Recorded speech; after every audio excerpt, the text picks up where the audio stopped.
Anyway, so we have Shug's Hoose party tonight. But first of all, let's address the elephant in the room. The £114,000 elephant, that is. That's how much money we've lost already. Our production is 132 grand. Like, how hopefully that goes down now that we've reduced all this stuff. But honestly, like, we cannot survive on that alone. So tell me this: anybody know what gives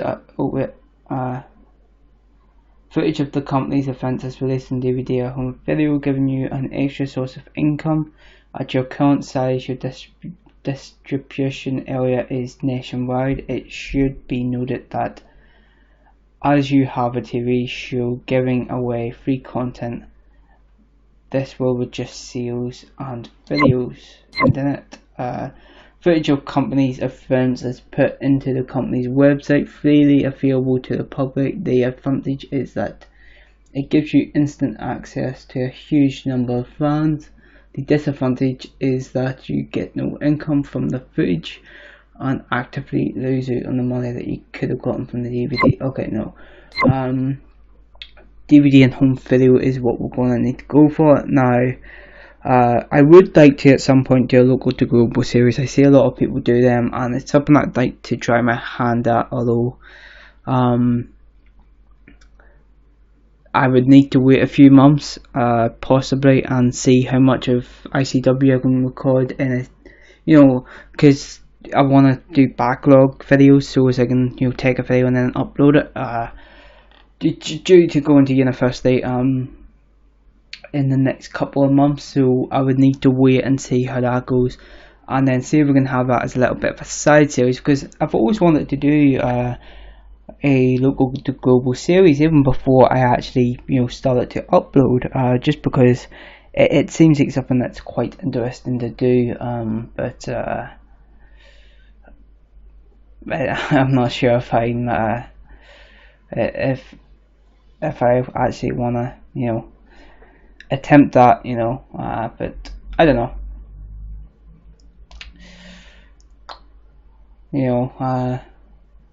I've seen quite a few people do them, and some of them fall flat on their face. Most of the time they do, because you're trying to take a small indie company that starts off with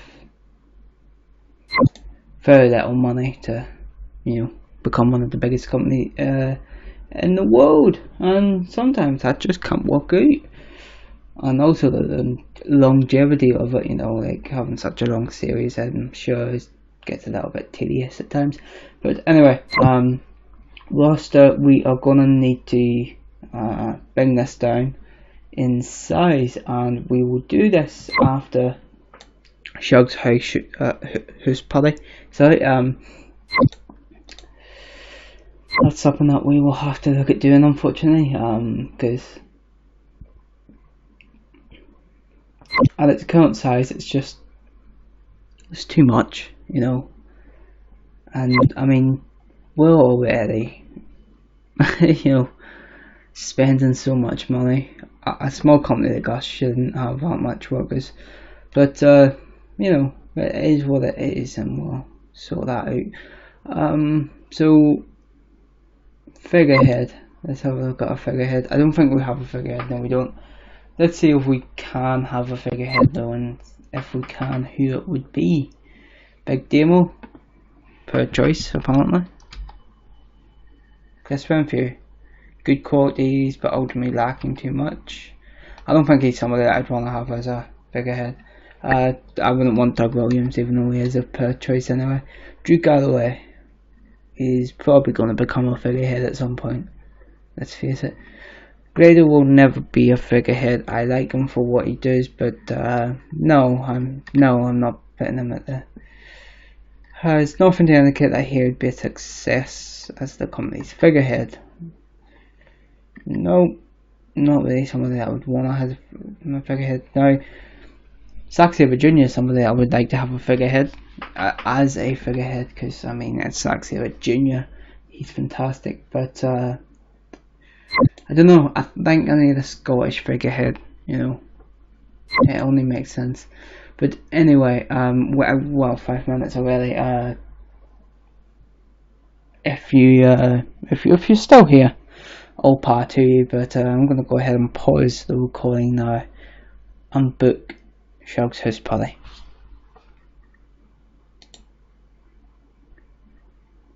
Don't. Just before we book the show here, Davy Richards is out injured, and we are going to have to find out how long he's out injured for. I didn't realise this whenever I signed him, but if he's out for, 2 or 3 months, then I'm going to have to get rid of him and Eddie Edwards, because I'm not paying them to do nothing. Finances are tight as it is, and I refuse to pay anybody to do nothing, so change of plans. I already know what I'm going with, and I'm happy with what I'm going with, so having them isn't crucial. So if they're out for more than, if he's out for 2-3 months more, they're going to have to go, because you have to get stern whenever it comes to the books, unfortunately, and I want the longevity of the series to last.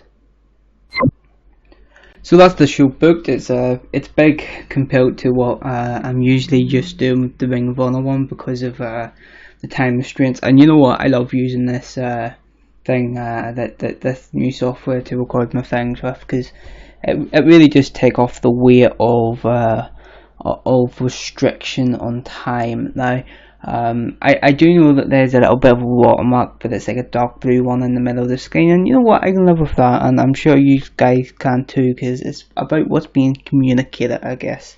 It is the main thing here. So before I do this, because I'll end up forgetting, thanks very much to No Legs Gaming. Big fan of his. He great content that he puts on.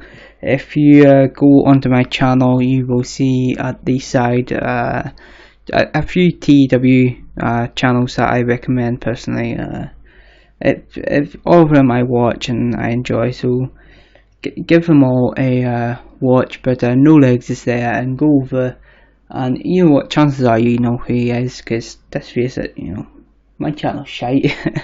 And I don't understand why you would watch mine and not know who he is, but giving him the nod anyway, since he gave me the nod, might as well, that's what it's about, But let's go ahead and run the show. I'm not sure how per this will go, but yeah.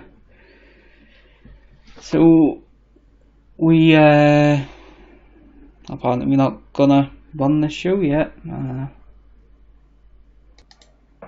Okay, so the game's finally playing ball, and as you can see, it is a bad match. The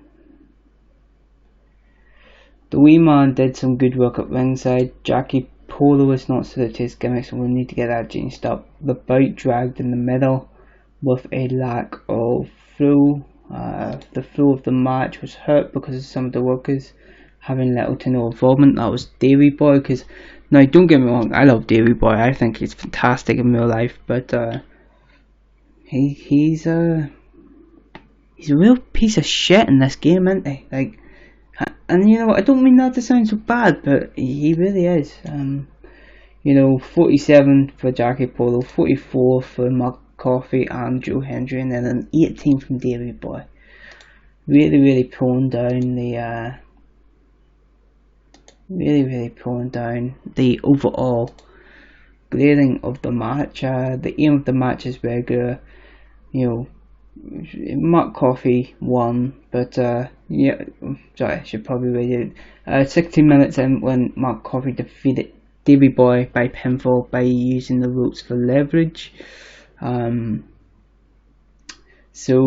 Yeah, this here is sort of, you'll see where we're going with this in the coming weeks or so. Where we're going with this whole storyline.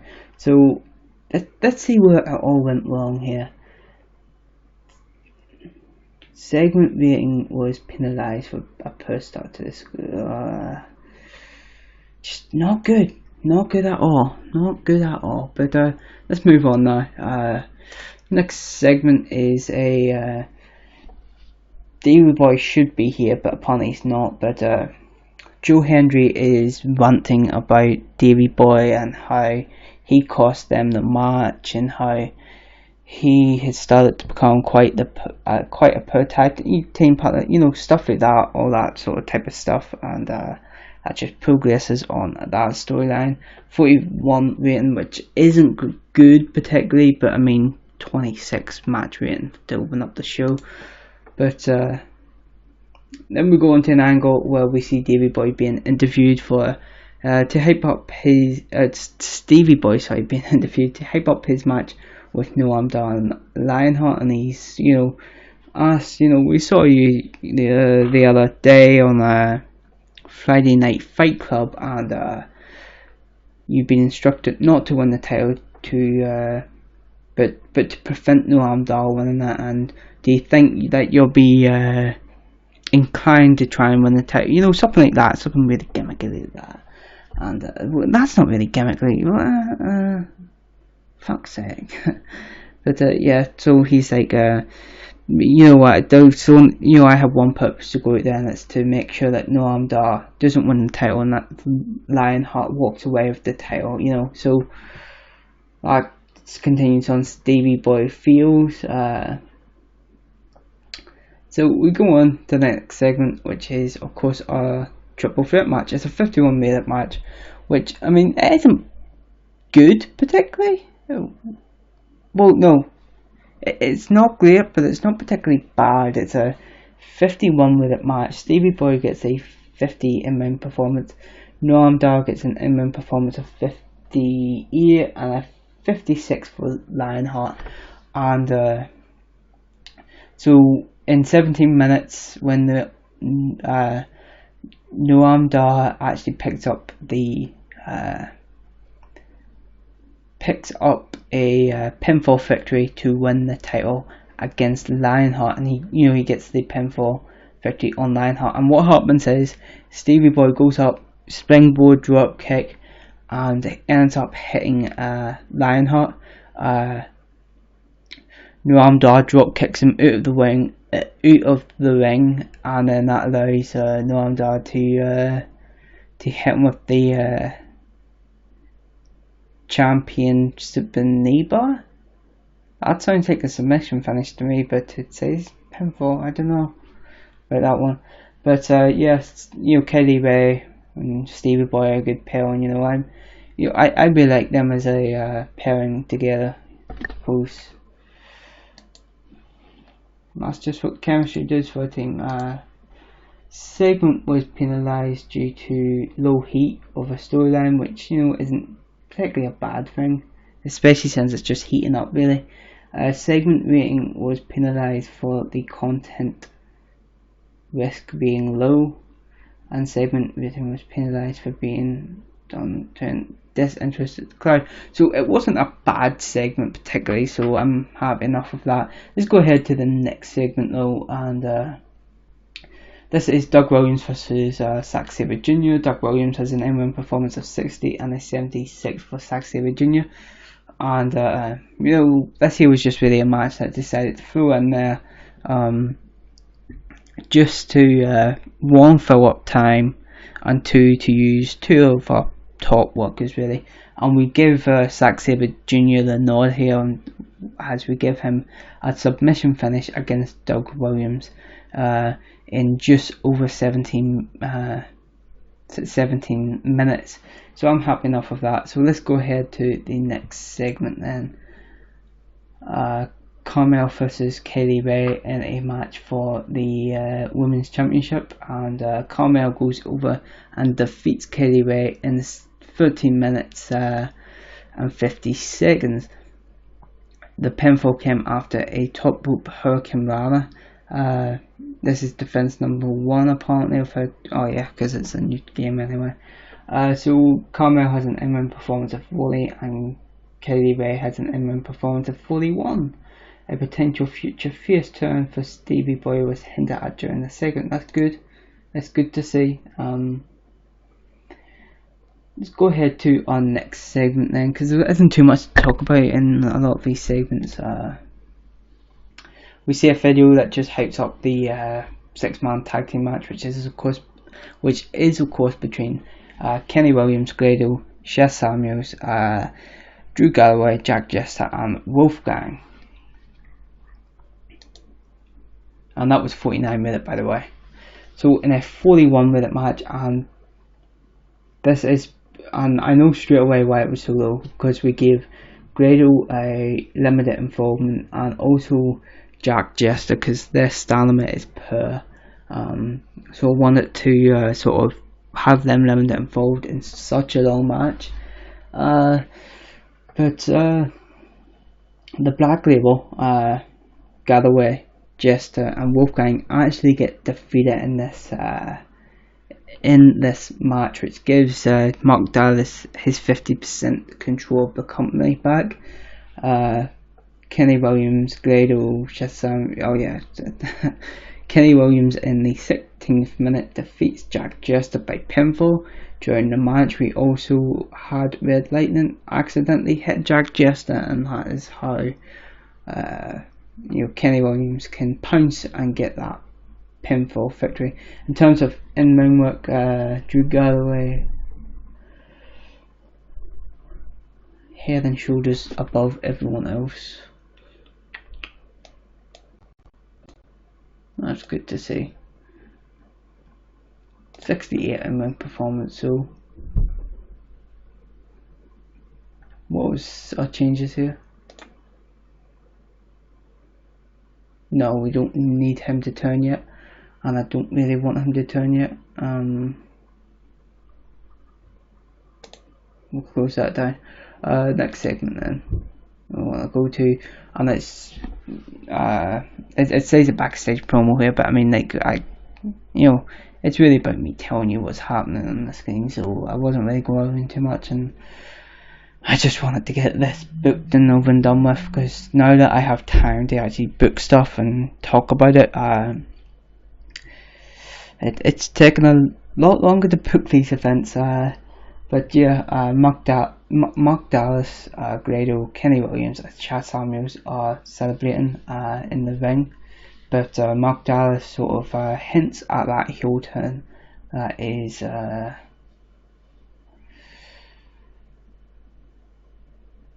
it's not a strong suit, unfortunately. By the way, this is a 47-minute segment. It's not a strong suit, but he hinted at it, so that's a good thing, I guess. Next segment then is a interview with Big Demo in a 45-minute interview. He's asked what he thinks about putting his title up against Joe Coffey tonight, and Joe Coffey and he says, Big Demo says, there's nobody better to put a title up against than Joe Coffey. I honestly believe that he's one of the top guys in the company right now, and who else to prove that I am the best than beating Joe Coffey. He was put to improvise in dialogue, yet he wanted to improvise his own dialogue, so disappointed by that. Really disappointed. Next segment, we have a match between Big Demo and Joe Coffey for that title, of course. And Joe Coffey wins the ICW World Heavyweight title in 20 minutes by pinfall after he hits a discus lariat. 42 in-ring performance for Joe Coffey. Not particularly great, but not particularly bad. Match overall. Let's go to the next segment. There's nothing really to talk about here. So a 37-minute minute segment here, as we see Joe Coffey celebrating in the ring, and Wolfgang comes down, beats him up, and cashes in his Square Gold contract, in which he goes up fudge. I forgot to put the tail on the line, which is bad. yeah, okay. Okay, yeah, I know what I'll do. So during the match, we also have Jack Jester who comes in and runs in and attacks Joe Coffey, hoping Wolfgang and making up for his fault early on in the evening. And what we will do is we will take the pre-show of our next TV show, which is Friday Night Fight Club, and we will have a match for the world title and put the world title onto Wolfgang, because that was a big mistake on my part, and that was just trying to rush everything to get it done. But yeah, that's unfortunate there. No changes. Yeah, we don't need to. Current momentum's going well. That's good. That's good.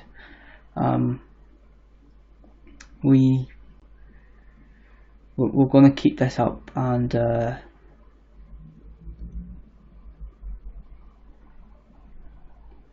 we won't be turning him until our next event, I think. And turn and show, sorry. I can perform better if you use me in matches that suit my skills, put me in a hardcore based match does not play to my strengths. That was Wolfgang, by the way. 4004, not a great event. Used Wolfgang too much. Your show appeared worse because your production values are slightly worse than at least one rivals. Again, that's just telling me that my production values are poor, which is unfortunate. But it increases our popularity in 23 regions, but loses us popularity in one region, which is not a good thing at all. But yeah, I'm gonna go ahead and pause this here. We'll make a speech, and no, actually I'll just go ahead and end the video here. Thank you very much for watching. This is 20 minutes long, twice as long as usual, and if you made it through the whole 20 minutes, well done. I must say, well done. Well done. See you again, guys.